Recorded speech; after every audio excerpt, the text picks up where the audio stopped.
આવી રીતના નીચે દબાવશું, આરામથી આવી રીતના ઉપર કરશું, આવી રીતના નીચે કરશું, 3-4 સેકન્ડ રોકાવાનું છે બધા સ્ટેપમાં. આવી રીતના 5 વખત કરવાનું છે, ઉપર નીચે ઉપર નીચે.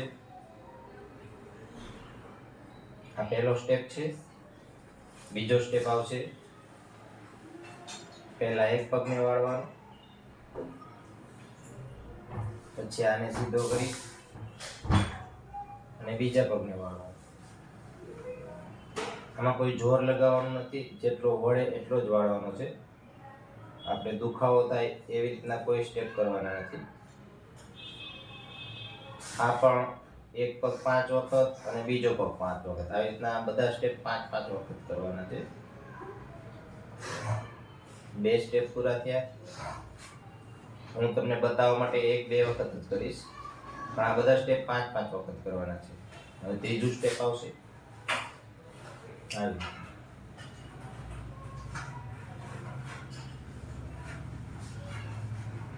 એક વખત,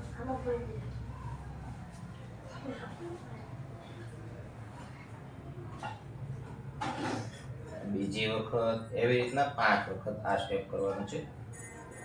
હવે ચોથું સ્ટેપ આવશે. નીચે આપણે આવી રીતના હાથ રાખી અને અહીંયા કમરની બિલકુલ નીચે જ્યાં મણકા હોય છે ત્યાં આપણે આવી રીતના હાથ રાખી દઈશું. હવે આ સ્ટેપમાં પેટને અંદર ખેંચવાનું છે. પેટને અંદર ખેંચશો એટલે નીચેથી મણકા પણ ખેંચાશે ઉપર. આવી રીતના પેટને અંદર ખેંચી આમ ખેંચવાનું છે અને 2-3-4 સેકન્ડ રાખવાનું, પછી પાછું ઢીલું કરવાનું, પેટ નોર્મલ કરવાનું, પછી પાછું ખેંચવાનું. એ રીતના 5 વખત કરવાનું છે.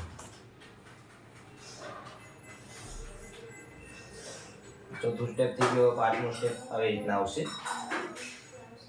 કમરને નીચેથી ઉઠાવવાની છે આવી રીતના.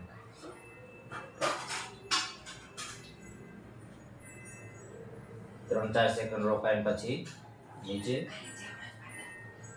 પાછું આવી રીતના 5 વખત કરવાનું છે.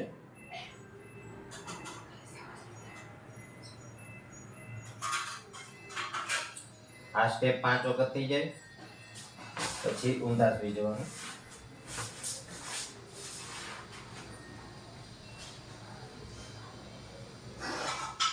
આવી રીતના ગરદનની ઉપર કરવાની.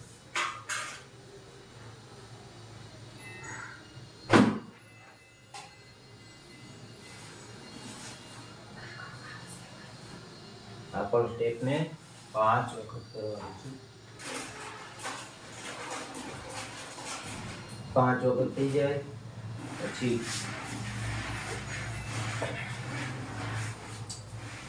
આવી રીતના બેસી જવાનું ને અંગૂઠા પકડવાના છે. ન પકડાય તો ખાલી પ્રયાસ કરવાનો છે, કોઈ જોર લગાવવાનું નથી. આટલે સુધી થાય તો પણ, આટલે સુધી થાય તો પણ ડેઈલી કરશો એટલે એ પણ થવાનું છે.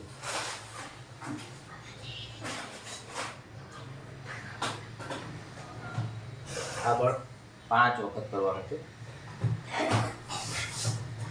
પછી થોડું રિલેક્સ થવાનું છે અને વજ્રાસનમાં બેસવાનું છે આવી રીતના. જ્યાં સુધી બેસી શકીએ ત્યાં સુધી આપણે 2 મિનિટ, 5 મિનિટ, 10 મિનિટ બેસી શકીએ આપણે, ત્યાં સુધી બેસવાનું છે.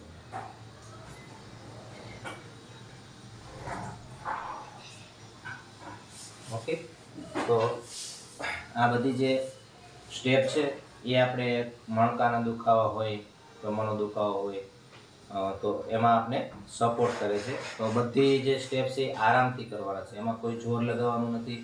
એકદમ શરીર રિલેક્સ થઈ જશે, આખો દિવસ સ્ફૂર્તિ અનુભવાશે અને મજા આવશે. કમરે એકદમ રિલેક્સ થઈ જશે. તો આ સ્ટેપ આપણે ડેઈલી કરવા જોઈએ અને આપણા કમરના માટે, મણકા માટે બહુ સારા સ્ટેપ છે, સપોર્ટ કરશે. ઓકે.